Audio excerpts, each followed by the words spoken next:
بسم اللہ الرحمن الرحیم۔ السلام علیکم ورحمۃ اللہ وبرکاتہ۔ بصرہ کا ایک سردار ہمیشہ اداس اور غمگین رہتا تھا۔ کسی نے اس سے دریافت کیا کہ آخر اس پریشانی کا سبب کیا ہے؟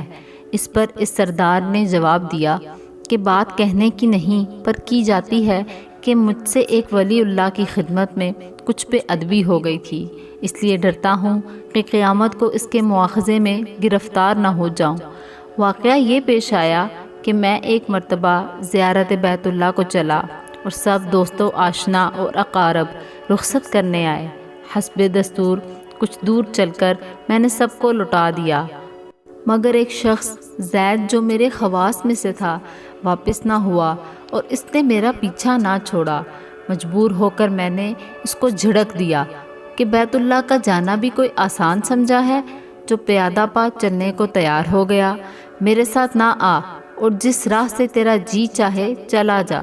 کہنے لگا، اے آقا، کیا خدا اس پر قادر نہیں کہ تم کو زیادہ راہ جلد پہنچا دے اور مجھ کو بے یار و مددگار اور بلا توشہ چھوڑ دے؟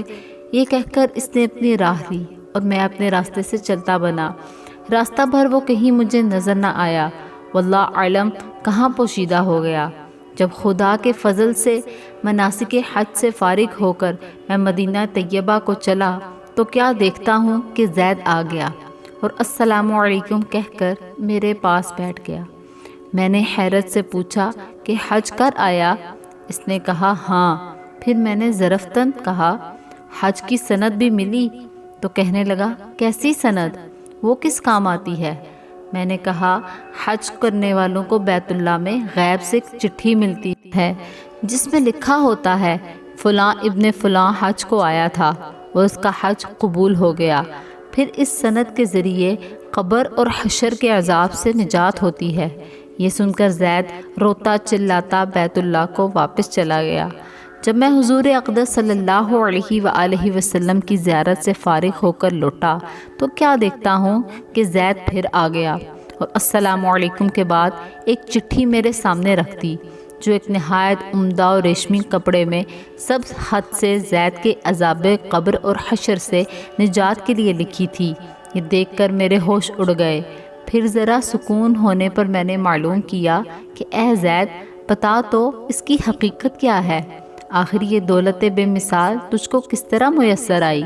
تب اس نے بتایا کہ سنو بھائی، جب میں بیت اللہ پہنچا تو کعبۃ اللہ حاجیوں سے بالکل خالی تھا۔ اس وقت میں نے گڑ گڑا کر زار و قطع رونا شروع کیا اور چلانا شروع کر دیا کہ اے مالک دو جہاں، کیا غریب گناہ گاروں کا حج بھی قابل قبول نہیں جو مجھ کو حج کی سند نہیں ملی؟ کیا غریبوں کا کعبہ اور صاحب کعبہ اور ہے جو وہاں جا کر سند لاؤں؟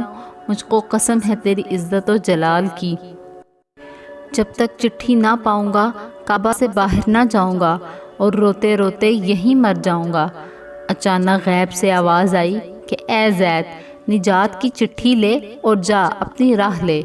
پھر یہ چٹھی میرے ہاتھ میں آ گئی جس کو لے کر میں چلا آیا۔ یہ سن کر میری حیرت کی انتہا نہ رہی کہ اللہ اللہ، اس شخص کا یہ عالی مرتبہ ہے جس سے میں آج تک واقف نہ تھا۔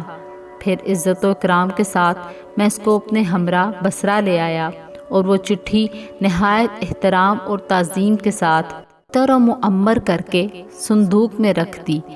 جب بھی جی چاہتا تو کمال ادب و احترام سے نکال کر اس کی زیارت کر لیتا، چومتا اور آنکھوں سے لگاتا تھا اور پھر محفوظ کر دیتا۔ اتفاقاً میں کہیں سفر میں تھا کہ میرے پیچھے زید کا وصال ہو گیا۔ جب میں واپس آیا تو اس خبر سے میرے رنج و قلق کی انتہا نہ رہی کہ افسوس میں ایسے ولی کی تجہیز و تکفین میں بھی شریک نہ ہو سکا۔ پھر اچانک مجھ کو وہ چٹھی یاد آئی جو میرے بکس میں محفوظ تھی۔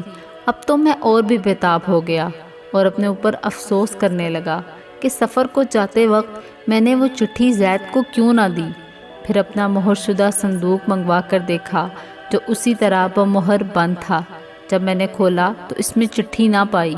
اب تو میرے غم و الم کا کچھ ٹھکانہ نہ رہا اور ایک حشر کا عالم برپا ہو گیا۔